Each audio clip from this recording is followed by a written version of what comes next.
Keď sme na veselí, rozveselujme sa. To je názov dnešného Terchovského gala programu. Pred chvíľočkou nás rozveselili svojimi spevmi sestry Opálkové a teraz trošku, tak povediac, terchovsky pritvrdíme, pretože príde ťažká muzika.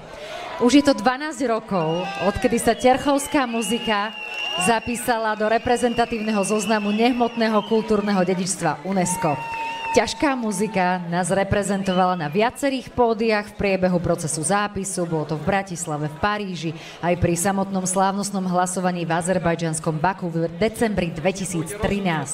Táto najstaršia aktívne hrajúca terchovská muzika oslavuje tento rok Kristove roky a počuť už aj teraz z nášho publika, že má tu veľa svojich fanúšikov. Je to tak však?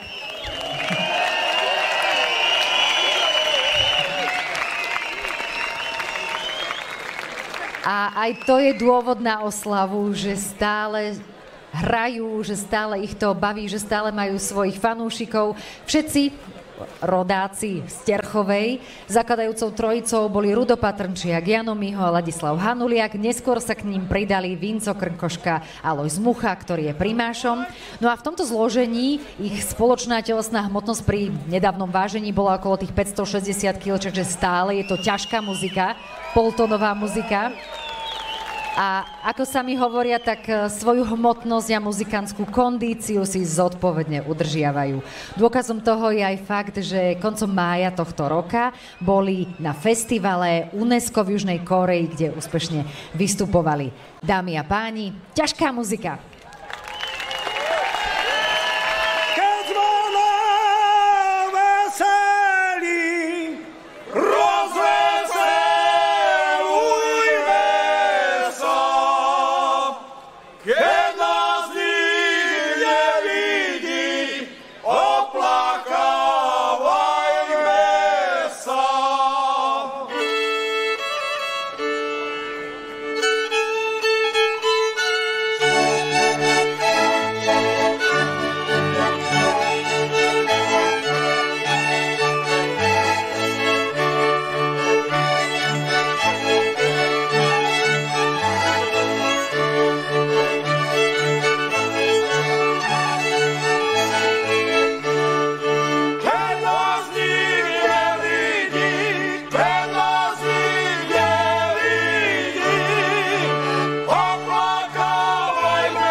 priatelia, dobre počujem, bežte.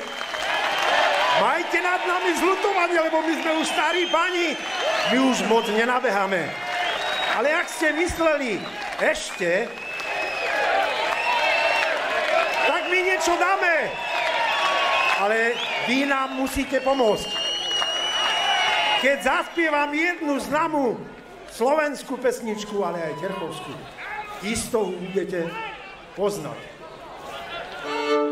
Murovanej pivnici.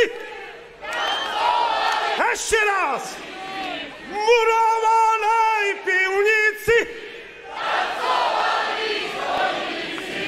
Kazali si pekne hrať a na nôžky pozerať. Kazali si pekne hrať a na nôžky pozerať.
Ťažká muzika a tak ľahko roztancuje, rozospieva a roztlieska publikum.